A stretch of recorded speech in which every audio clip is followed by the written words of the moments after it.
back my toaster. Give me back my fucking toaster. Give me back my toaster. Give me back my fucking toaster. Give me back my toaster. Give me back my fucking toaster. Give me back my toaster. Bueno, dale, seguimos en Periodismo Rock and Roll. Entre las cosas que te habíamos prometido, que teníamos ganas de charlar, digo, un tema que afecta a una parte de la comunidad, de la zona, sobre todo de nuestra comunidad, pero también, digo, a una buena parte de los habitantes de Argentina. Tiene que ver con la IOFA, con la obra social de las Fuerzas Armadas y las Fuerzas de Seguridad, engloba a militares y civiles. Le pedimos un rato en su tarde a alguien que fue expresidente de la IOFA durante el gobierno de Alberto Fernández, a Darío Díaz Pérez, está de aquel lado. Darío, gracias por el rato, ¿cómo estás? ¿Cómo te va? Buenas noches, ¿qué tal? Bueno, buena parte. Conocés muy bien, digo, lo que es la IOFA, estuviste a cargo durante un montón de tiempo. ¿Nos podés dar un poco un panorama de lo que vos estás viendo ahora a partir de cómo ustedes dejaron la gestión terminado del gobierno de Alberto Fernández? Sí, cómo no. Bueno, yo estuve 4 años allí, así que estuve desde el principio de la gestión, de la nueva etapa, hasta entregar a las autoridades nuevas que, digamos, consecuentes con el gobierno de Milei, que eran los que fueron representantes de Milei allí en IOFA.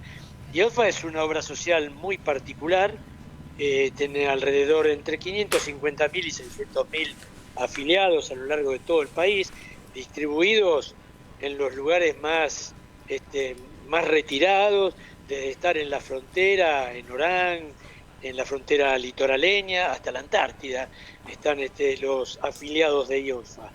Bueno, en todos esos lugares hay alguna representación que se hace cargo de los trámites, de dar respuestas, a partir de ofrecer y dar los servicios de salud a los afiliados. Además, agregar que además de salud, la obra social también tiene unos 12 hoteles, 13 con centros recreativos, que también le dan una característica muy particular como consecuente y como consecuencia de lo que históricamente se creó primero para el ejército, después se amplió a la Marina y a la Fuerza Aérea con 2 obras sociales distintas, y después se incorporaron ya en la etapa en que en el gobierno democrático de Cristina Fernández de Kirchner creó la obra social con la integración de las 5 fuerzas, 3 de defensa, Fuerza Aérea, Ejército y Marina, y 2 de seguridad, Gendarmería y Prefectura.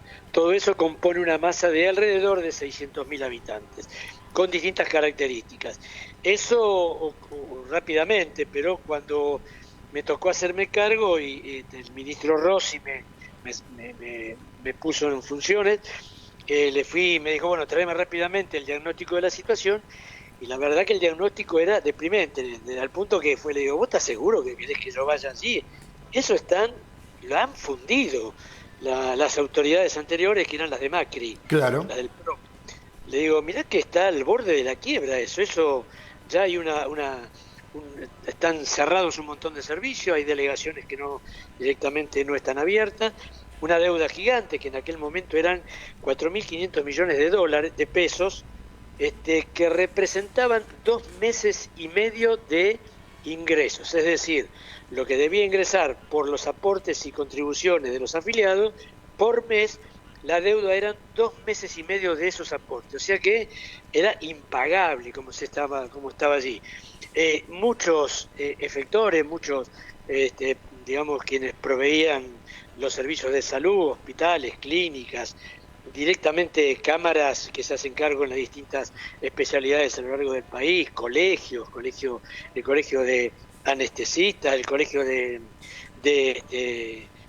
todo, de odontólogos, de obstetras, todo en conflicto, todo reclamando deudas siderales, y no daban más señales de que iban a poder soportar esa deuda, por lo tanto ya nos decían que cerraban. Lo más grave es que los medicamentos, que son elementos esenciales para la salud, para atender las patologías, y sobre todo los medicamentos oncológicos que los pacientes no pueden esperar, estaban atrasadísimos. Bueno, ni que hablar de la protección y la cobertura a distintas discapacidades o temas de gerontología, que también esa obra social se hace cargo.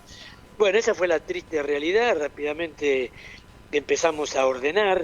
El ministro me dice en aquel momento, mira, más que hablar de ingresos, yo te diría que te pongas a ver los egresos, a dónde se fueron, a dónde se fugaron. La verdad que en principio uno puede decir que fue una mala administración anterior, pésima administración, se confiaron en distintas cosas y contrataron en forma un poco rara servicios que eran impagables por lo caro, pero que además ya ni los afiliados podían arrimarse. Además de contratar esos hospitales, o mejor dicho, clínicas fastuosas, carísimas, perdían de atención lo que tenía más cerca al afiliado, deteriorando de alguna forma también en ese momento el aporte que se hacía a los 3 hospitales militares, ¿no? Al Hospital Militar Central, al Hospital Naval y al Hospital Aeronáutico, que era el más chico, el que está allí en Pompeya. Bueno, el escenario era caótico, caótico al punto que quedamos todos muy asustados, inclusive el directorio que estaba en ese momento a cargo de, bueno, valga la redundancia, de la dirección de la obra social. Les planteé claramente la situación. Ante esto tenemos 2 posibilidades: o pedimos la quiebra y llamamos a concurso para ver cómo hacemos para pagar las deudas y para ver en qué deviene, en qué deriva la obra social, entendiendo que era muy difícil. Bueno, decidimos en conjunto poner el pecho y aguantar los insultos que todavía venían. La gente no distinguía si era el anterior o era yo el culpable. Y bueno, paso a paso empezamos a ordenar muchísimo, además de ir peleando deudas que tenían con la obra social y que distintas agencias del Estado, por poner un nombre, distintas referencias del Estado, no le estaban pagando tampoco a IOFA. Así que bueno, con mucha fuerza, con mucho coraje, porque tuvimos que enfrentar también intereses complicados. Yo junté a todos los acreedores de la obra social y les planteé la situación, llevando adelante un plan sistemático de pagos con el que cumplí absolutamente con todos.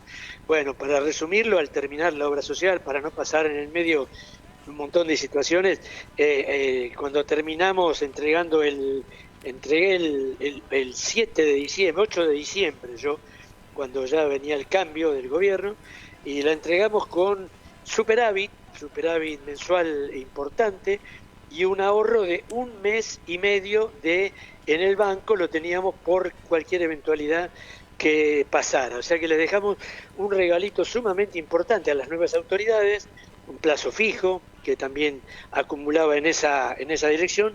Y bueno, de a poco nos fuimos enterando de la desgracia en la que empezó a entrar la obra social por pésima conducción, malísima conducción. Y bueno, y la situación actual, que ya la deuda es caótica nuevamente. Hoy y hablan de 160.000 millones de deuda y un déficit de 15.000 millones por mes. Claro, ahora la deuda en el mes de septiembre ya llega a 200.000. 200.000 millones. 200.000 millones. Sin plazo fijo, ya no hay más nada, pulverizaron todo. Así que el escenario es muy complicado, sumamente complicado. Se está hablando de distintas variantes, es preocupante. Han cambiado algunos integrantes del directorio, creyendo que con eso iban a poder, solucionar el problema, pero no es un problema de las personas que estuvieron allí. Varias de ellas estuvieron atravesando los peores momentos junto conmigo. Y lo salvamos, la obra social. Así que bueno, es un poco la situación. Y la IOFA depende del ministro Petri, del ministro de Defensa. Exactamente. Hoy depende de Petri. Y las 2 obras sociales, las dos fuerzas de seguridad, si bien dependen de Patricia Bullrich, pero orgánicamente la obra social, las 5 integrantes, dependen del Ministerio de Defensa. Ok, Sí, hablamos de 600.000 afiliados, digo, un número muy importante, digo, afiliados además del Estado, o sea que las retenciones, los aportes a la obra social se hacen en forma obligatoria, digo, Sí, total. pero estamos hablando de números gigantescos. ¿Hay algo más ahí atrás, vos suponés? Digo, porque vos no estarás más ahí, pero la información la tenés seguramente. ¿Cómo llegaron hasta ahí? ¿Cómo llegó ese directorio de IOFA y la IOFA en sí a estar en esta situación que estás planteando acá? Porque nosotros acá también en el pueblo hay mucho militar de la Armada y hay mucho Claro, empleado de la Armada que ve complicado claramente su funcionamiento. Está sumamente delicado, hay delegaciones que ya no están cerradas, que ya no responden, y hay prestadores que directamente no atienden, los van derivando, y muchos donde se puede van derivando al Hospital Militar Central o algunos o al Naval, pero donde se puede. Los que están en Malargüe, ¿cómo hacen? Los que están en Orán, ¿cómo hacen? En el litoral, ¿cómo hacen? Bueno, ni que hablar, Patagonia, todos esos lugares, se les está complicando seriamente. ¿Qué es lo que pasó? Habría varios elementos, pero yo te lo voy a simplificar en uno. A ver. Cuando me tocó durante los primeros tiempos, las máximas autoridades de las Fuerzas Armadas, tanto de Ejército como de Marina, lo recuerdo así, bueno, también ocurrió en Prefectura y Gendarmería, yo iba a rendir cuentas para contarles cómo iba la situación del generalato, ¿no? Las máximas autoridades. Y bueno, por supuesto me incriminaban, yo que decía, cómo la veía, y yo le iba contando la situación real, así que hasta que pudimos eliminar la deuda. Entonces cuando eliminó la deuda, justamente hubo una reunión muy importante de generales, y me dice, bueno, presidente, todo bien, le escuchamos lo que usted dice, vemos el esfuerzo que se ha hecho gigante para recuperar la deuda y poner en marcha todos los servicios, al punto de que cuando empecé estaba ya determinado que había un copago, o sea, un coseguro, ese complemento que se paga de la atención. Bueno, en un momento, en el segundo año, yo ya pude eliminarlo, o sea que directamente no se pagaba esa diferencia, o sea que un avance muy importante. Entonces, en realidad todas las autoridades de las Fuerzas Armadas estaban contentas, además del ministro, por supuesto, pero digo de los afiliados, ¿no? Los generales. Bueno, diga, no, a ver, presidente, ¿cómo hacemos para que esto no vuelva a ocurrir? Porque siempre estamos a riesgo de que aparezcan administradores que son incompetentes o no puedan o no sepan. Y bueno, entonces yo dije, mire, discúlpeme, yo no suelo hablar de política dentro de los militares, dentro de las Fuerzas Armadas, eso corresponde en otro lugar, no es un tema de partido político, pero va a volver a pasar si nos equivocamos todos en la forma de votar. Si nosotros votamos una práctica liberal en la que realmente primero las Fuerzas Armadas no son tenidas en cuenta, la verdad que el gobierno de Alberto Fernández, con Rossi a la cabeza y después con Tayana hacia el final, demostró siempre que está muy considerada las Fuerzas Armadas en su integridad.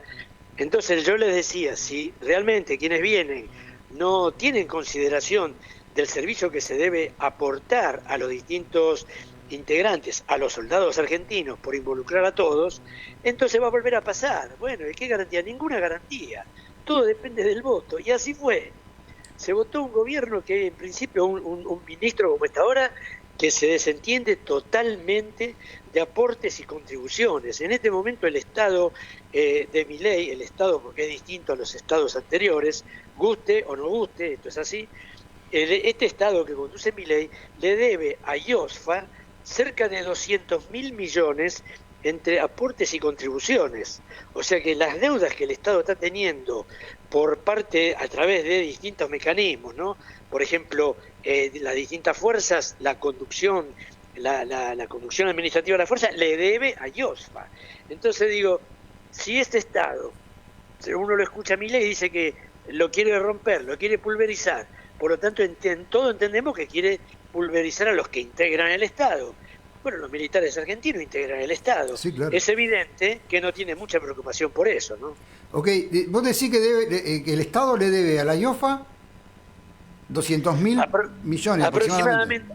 Sí, la deuda aproximada, la deuda que tiene IOFA. Eso te iba a decir, es la misma deuda que tiene IOFA, digo. Y el Estado no le está pagando, no le está girando los fondos a la IOFA. Ahí tenés, entonces, si lo que vos contás es tal cual vos lo contás, digo, ahí está la cuestión. Perdón, de repente la voz se fue muy lejos y no entendí lo que dije. No, digo, si digamos, tal cual vos nos contás, digo, esa es la cuestión, digo. Quien debe aportarle los fondos no lo aporta, IOFA no puede pagar. Sí, correcto, eso es en principio correcto, pero además viene un problema en la gestión. No han tenido, ha habido un despilfarro en la gestión. La verdad que yo tenía en cuenta los gastos, pero achicábamos permanentemente los gastos, tratando de que no hubiera, digamos, desviaciones hacia gastos superfluos. Bueno, que todo fuera a la salud. Evidentemente ya en la primera gestión que tuvo social, ni bien asumió, eran de origen mendocino los distintos integrantes que tuvieron, no me acuerdo el nombre de Cava, me parece que se llamaba. Bueno, evidentemente cada vez que se hacían viajes a su casa iban como 15 integrantes que viajaban en avión y de vuelta 2 o 3 veces por semana. Claro. Entonces digo, si no han tenido en cuenta y gastaron a troche y moche, como decimos en la calle, es evidente que además de la deuda que hay por falta de ingresos, hay que tener en cuenta cómo uno ahorra, llevando adelante una austeridad necesaria, priorizando la salud. Hablan también, escuchaba yo, no sé si es del todo así o no, hablan de un crédito también millonario que sacó la IOFA, para la compra de elementos, no sé, tomógrafo, insumo, y que en definitiva se utilizó ese dinero para pagar deuda. Tampoco se reequipó. No, cuando eso es ya el primer alerta de la deuda, los integrantes del directorio, que son la gente que está muy honesta, muy sana y muy preocupada por cada una de sus fuerzas, le planteó al directorio, le planteó al presidente de ese momento, Cabás, así se llamaba, un médico de Mendoza, que le planteó que por favor prestar atención, que vaya haciendo los ajustes necesarios. Entonces ya la deuda era superior a los más o menos 90.000 millones era. Entonces fueron y trajeron un crédito de IAF. El IAF es el Instituto de los Aportes de los Militares, donde se cobra la jubilación los militares, ¿no? Bueno, consiguieron un crédito de 40.000, pero mintiendo, porque pusieron, así como usted dijo recién, pusieron el motivo que era para comprar insumos, para abastecer, para modernizar la cuestión de informática, todo mentira.